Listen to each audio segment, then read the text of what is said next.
More than 100 new affordable housing units are now open in Lansing thanks to two major developments that held ribbon cuttings today. News 10 Plus streaming producer Taryn Hostetter joins us now in studio to explain.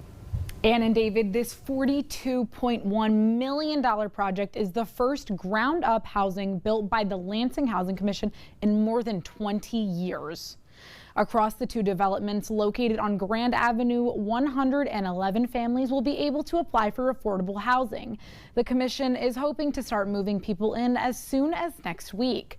They see these housing options as just the start for families on their way to something even better.